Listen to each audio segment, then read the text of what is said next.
Hi, I'm Patrick, And I'm Liv. and this is the Mach-E vlog. Today we are at the San Diego Auto Show to check out all the cool stuff. So let's go.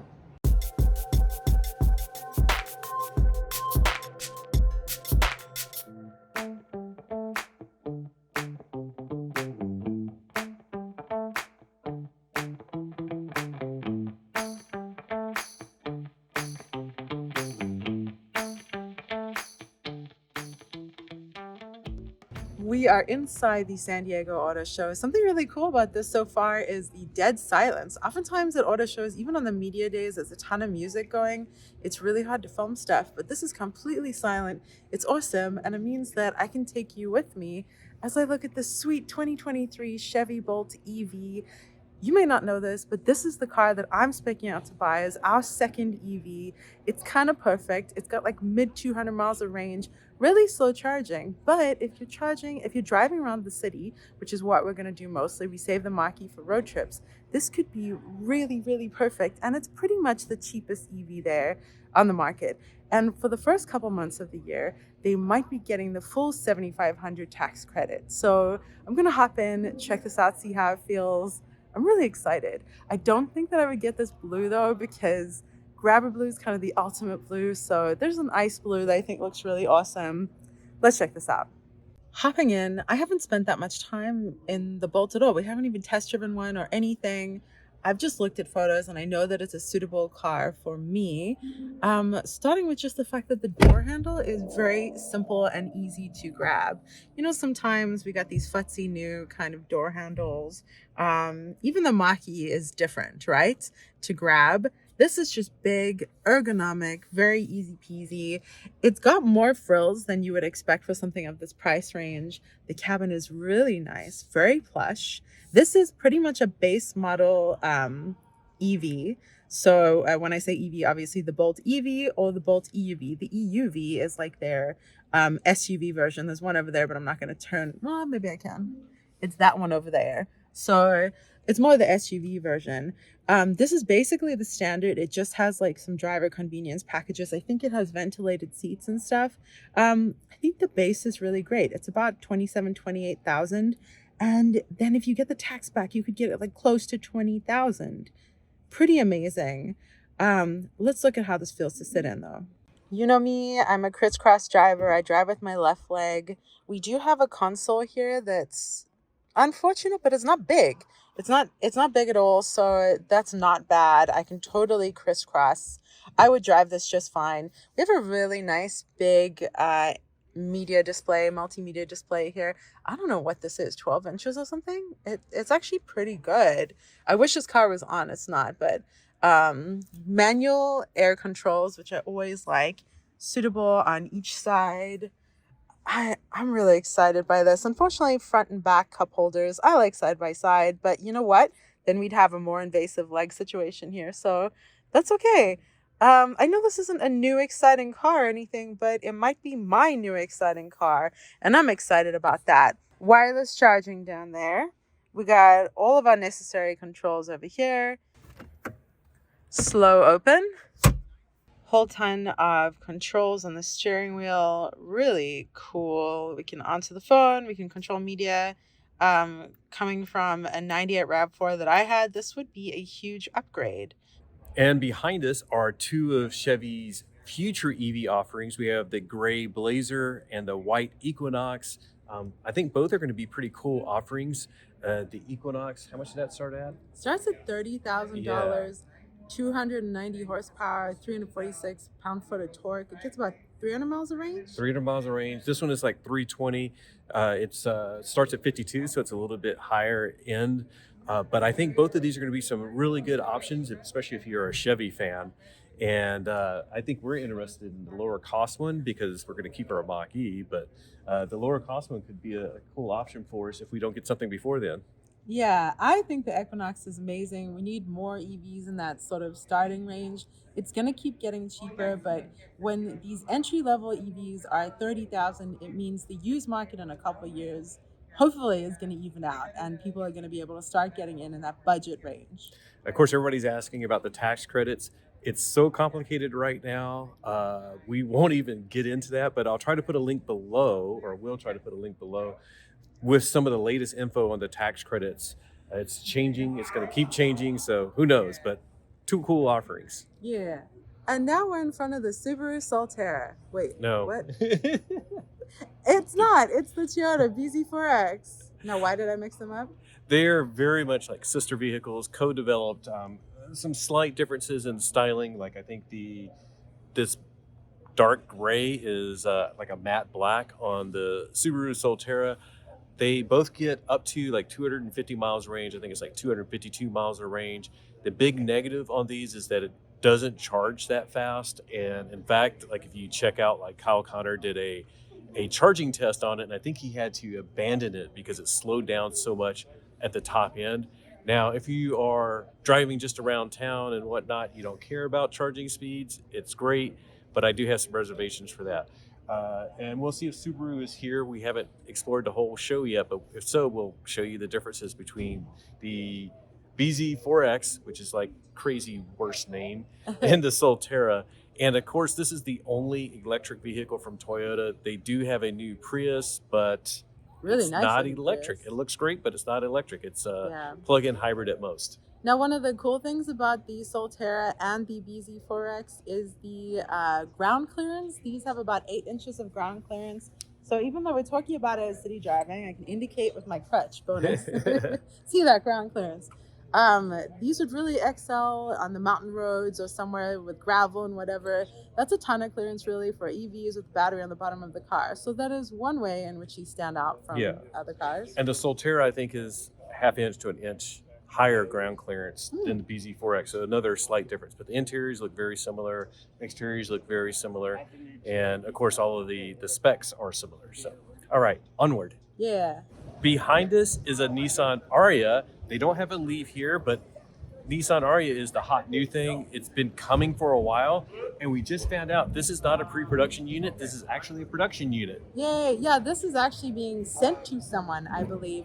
They had a hard time getting one of these for the auto show, so this is going to be someone's Ariya. They are hot. They are in demand. We know that Lacey from Misco Electric actually trained dealerships on the Ariya, so they're like ready to hit the ground running, ship these out to people, and they started shipping 2 weeks ago. Yeah, and said they're going to start ramping up production or shipments here. They've been delivered in Japan, but now we're finally getting some here in the U.S. Very excited. If you're not familiar with it, it's sort of like a upgraded Leaf, but it's like completely redesigned, a lot more luxury, I think, inside. We did a test ride in one at the New York Auto Show, so if you want to check out our New York Auto Show video. But we were really impressed with the interior, the ride, and of course it has CCS, not Chatamo charging, so that's awesome. Of course, we always stop at the Ford booth. Behind us is an ice white version of the Mustang Mach-E. There is a Ford F-150 Lightning behind that. Those are only 2 vehicles they have here. They, of course, also have the E-Transit, which is not here, but very cool, as always, to see the Mach-E, which is that your favorite? Yeah, honestly, it is actually my favorite looking vehicle here. By the way, though, of course, we have that beautiful orange creamsicle of the Cyber Orange, and behind it is the Night Pony trim. So we have the Ice White and the Night Pony, and that is in dark matter gray, I think. The dark matter over there, behind that, you can behind, barely see it. Yeah. But yeah, the Night Pony on the Mach-E GT, of course, is with the black wheels. And then if you notice on the ice white version of the Mach-E, it has the white pony on the front, and the interior is extra white, we'll say. So let's take a look.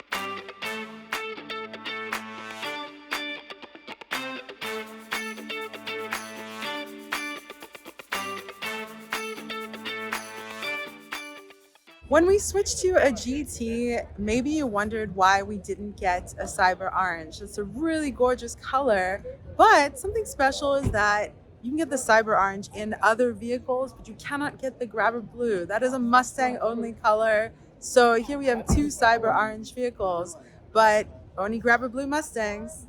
All right, we're done with this auto show. Let's just go home. Nope. This is not our car. This is a Hyundai Kona electric. There's also an Ioniq 5. They don't have the Ioniq 6 here, which of course that's in like pre-production right now, so to be expected. But this car is pretty neat. Starts at around 33, goes up to like low 40s. And as spec, this one is about 44, so Yeah. it's like Mach-E range. And of course, there's gas and hybrid versions of this. This is a converted ICE car that is an EV, which pros and cons about that. I like the looks of it, but we're sort of getting into that price range of where I think there's some other decent options as well. Just got a warning. It's like battery discharge warning. Yeah, we're sitting in the car with everything on. So, but anyways, nice option for people.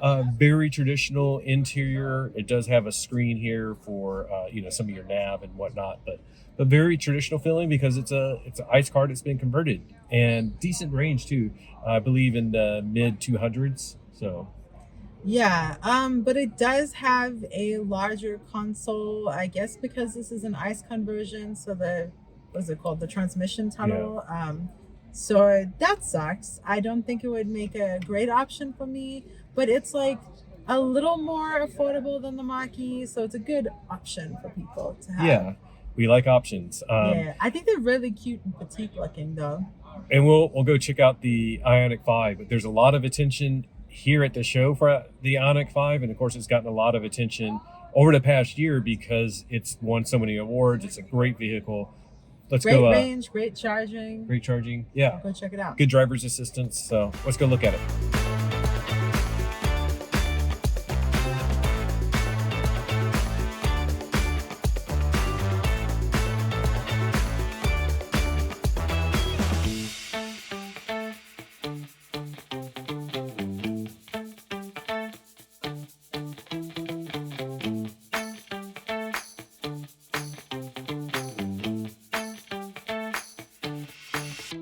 And while Volvo doesn't have a booth here at the San Diego Auto Show, they're part of what they call Electric Avenue. So around here, there's a bunch of EVs from the different manufacturers, but they have a Volvo XC40 and a C40 Recharge, all electric, of course. And I actually did a video for Girls Guide to Cars in the XC40 Recharge, so we will link that if you want to check that out. We might also release a video on it, but all the other cars here are pretty much represented except for the Volvos here. There's a Bolt and let's see, Nero EV6, and then of course there is this other neat little EV that you won't see anywhere else but here.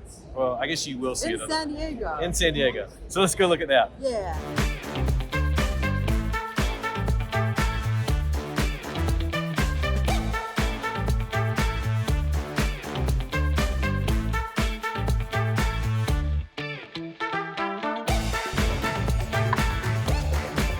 Go sweep the streets.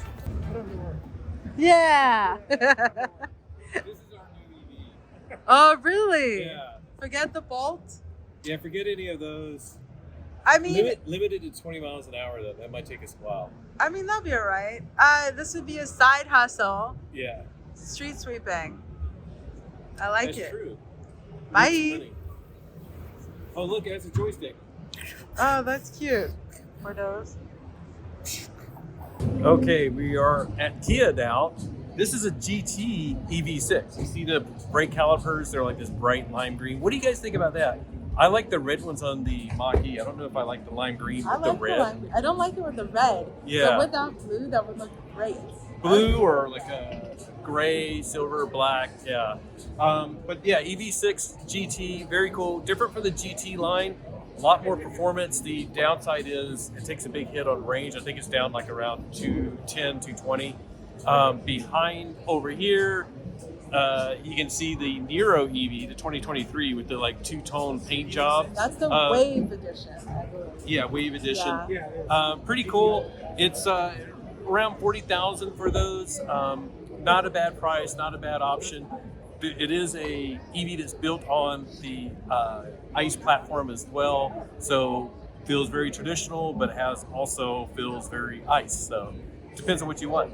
I really like it. I think they're aesthetically, I really like how they look, but they do just feel a little bit too expensive for what you get compared to what you can get with a select Mach-E. So and no front on this one. No front. So anyways, no front, no fun. But EV6 is great.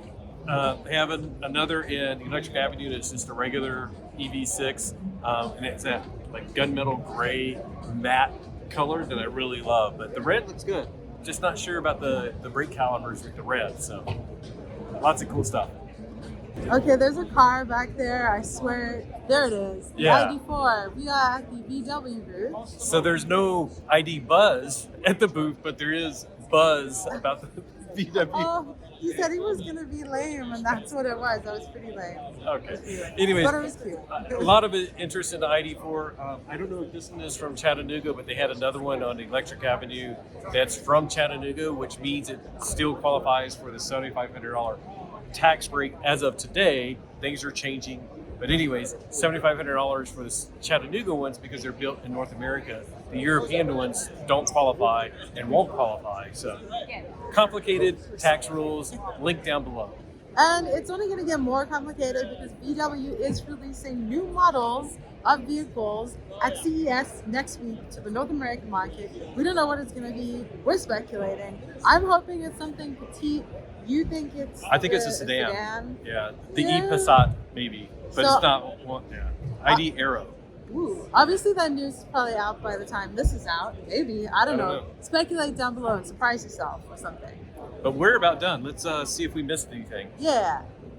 Hello, what's up? This is Johnny with Golden Boy Mobility. I'm like, Go Mobility. Happy Friday. Go Mobility. Go Mobility. And this is Leanne. Both of them are helping me out because we have this sweet setup here. Obviously, all of these vehicles are tricked out for accessibility. Wheelchairs, multiple different options. Johnny was just telling me about so much of it. You can do so you have to actually lower the floor, so you can't do this with an EV with the battery on the bottom. But this model here, the Toyota Sienna Hybrid, you've managed to do, right? Correct. Cool. That is correct. That is super awesome. And you were saying that you guys also do stuff about altering the seating?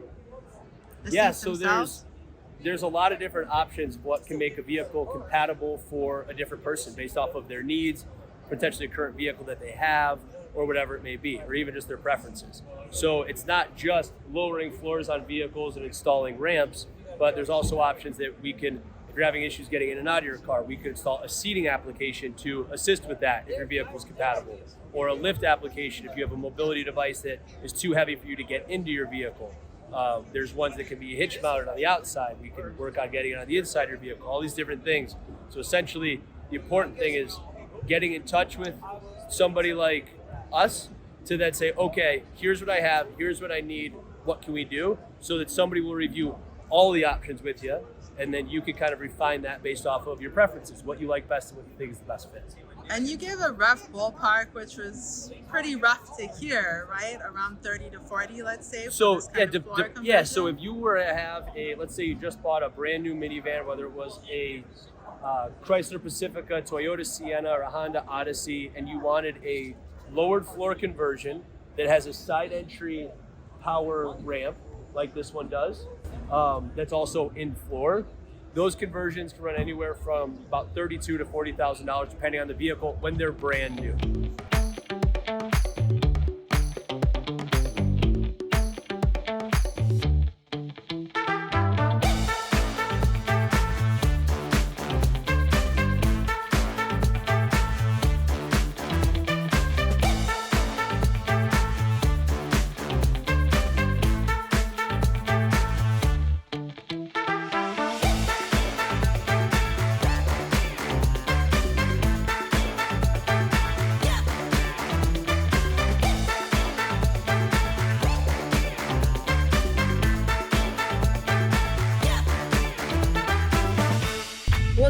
it. That was our time at the San Diego Auto Show. You can see the convention center disappearing in the glass roof along with palm trees and whatnot as Patrick is driving over train tracks. Bumpy, bumpy. Bumpy, bumpy. That was really fun. So it's so strange. This is now our local auto show. It's very petite. It's similar to Fully Charged, in fact, that is one unit, isn't it? Yeah, it's relatively small. Not every manufacturer is there, but of course, a lot of manufacturers are skipping auto shows in general. But it was still cool to see all the cars that are out there, especially the EVs. Not a lot of like prototypes, no big announcements or anything, but still fun. I love new cars. I do too. And I just like auto shows. It's fun to walk in, and basically their media day was actually a couple media hours. So we arrived at like maybe 8 a.m. or something. And then they opened to the general public at 10. And it was awesome to see a big flood of people. A lot of people were interested in the EVs. You guys saw, like, all of a sudden our footage was us there alone. Then all of a sudden people were flooding. At the end there, the ID4, people were all over it. And I think it's so cool. Like, look, VW, familiar, comfortable, fun, playful, and here's the EV for you. And there were all the people who that was geared to, and we had people all over finding the EV for them. Ooh, almost dropped my phone. Bumpy, bumpy. Bumpy downtown. But it's just so cool seeing all the options come out. There are more and more options coming out. A gentleman came by us and he was like, "Have you seen a Chevy booth? Where is it? Did they have the Blazer there?" Yes. And then he went sounded over. just like that. He did sound just like that. But he was excited about that, and that was his EV. So I thought it was fun. Obviously, it was petite. It was a small show. But it's just a great opportunity to go and see things without the pressure of a dealership. We were commenting on that. Like, it's great to be able to look around and not have someone say, well, here are the financing options, and you want this one and this trim and everything. And lots of test drives going on outside. So they had, I think I need to merge. Oops.